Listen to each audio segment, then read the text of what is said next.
First ஒருத்தரை பாத்துடலாமா? Okay okay. Happy birthday Thalaivasal Vijay. ஒரு நல்ல நடிகன் கூட நடிச்சது எனக்கு ரொம்ப சந்தோஷம். நம்ம ஒன்னா நிறைய படத்துல ஒர்க் பண்ணிருக்கோம். அப்ப நீங்க சொல்லணும்னு நினைச்சு சொல்ல முடியாத விஷயம் ஏதாவது இருந்துச்சுன்னா அதை இப்ப சொல்லுங்க, நான் கேக்குறேன். சார்.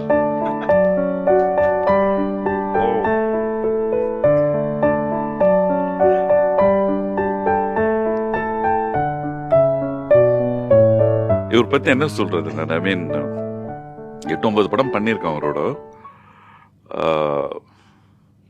இவர் வாரி ஒரு நல்ல மனிதனை நான் இது வரைக்கும் பார்த்ததில்லை. நல்ல மனிதன் கூட அது கூட ஒரு கம்மியான வார்த்தை தான்.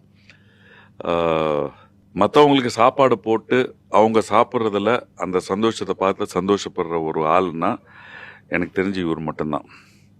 கெஞ்சுமா அவர்கிட்ட நான் பெரிய மருது ஷூட்டிங் அப்போ திண்டுக்கல்ல இவ்வளோ பெரிய கேரியரில் சாப்பாடு வரும். நான் அந்த 7-8 படம் பண்ணதில் லாஸ்ட்டாக அவர் பையனோட மலேசியாவில் படம் பண்ணேன், கோலாலம்பூரில். அதுலேயுமே என்ன பண்ணுவார், அவர் எங்கே ஸ்டே பண்ணுறாரோ அந்த ஃப்ளோரில் எனக்கு ரூம் இருக்கணும்னு பார்ப்பாரு. நான் ஷூட்டிங் முடிச்சுட்டு ரூமுக்கு குளிச்சுட்டு ஃப்ரெஷ்ஷாக ஆகிட்டு சாப்பிட்டுட்டு தூங்குற நேரத்தில் கதவு காலிங் பெல் அடிக்கும். அண்ணன் கூப்பிட்றாரு அப்படின்னு பூஷன் சொல்லுவாங்க. போனால் இவ்வளோ பெரிய டிஃபன் கேரியரில் ஃபுல் சாப்பாடு இருக்கவங்க உட்காந்து சாப்பிடுங்க அப்படின்னு. சார் நான் சாப்பிட்டேன் சார் அப்படின்னு. சாப்பிடுங்கன்னு சொல்கிறேன்ல அப்படின்வாரு. சார் இல்லை சார் நான் சாப்பிட்டேன் சார் அப்படின்வாரு. உட்காந்து சாப்பிட்டு சார் நான் பாத்ரூம் வந்துச்சு போனேன் சார், போக பரவாயில்லன்னு. அந்த மாதிரி கடைசி வரைக்கும் இருந்த ஒரு ஆள். அண்ட் உதவணும் அப்படின்னு நினச்சா முதல்ல பண்ணுறது விஜயகாந்த் சாரை தான் இருப்பார். அவரை பற்றி சொல்கிறதுக்கு, அவரோட நான் 8-9 படம் ஒர்க் பண்ணியிருக்கேன்றது எனக்கு ரொம்ப பெரிய பெருமையாக இருக்குது. ஒரு மனித நேயம், ஒரு வார்ம்த்து, அதாவது உள்ளே ஒன்று வச்சுக்கிட்டு வெளியே பேசாத ஒரு மனிதர். என்ன இருக்கோ சொல்லிடுவார்.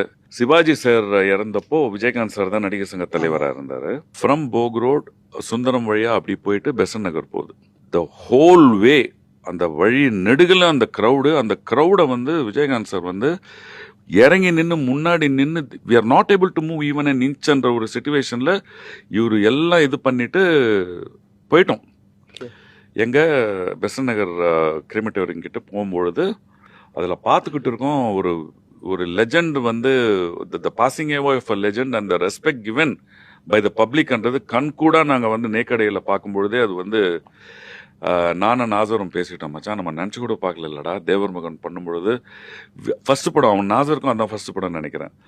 நம்ம சிவாஜி சார் டெத்துக்கு இது மாதிரி ஐ டோன்ட் நோ இது தெரியல அப்படின்னு இப்படி பேசிட்டு இருக்கும்போது வண்டி அங்கே நின்றுடுச்சு. அங்கேருந்து கீழே இறக்கி உள்ளே கொண்டு போனோம். உள்ளே போய் family will do the final rites. அது இறக்கணும்னும் பொழுது தே நீடட் சம் மோர் ஒரு 4-5 பேர் தேவைப்பட்டது அவங்களுக்கு எக்ஸ்ட்ரா.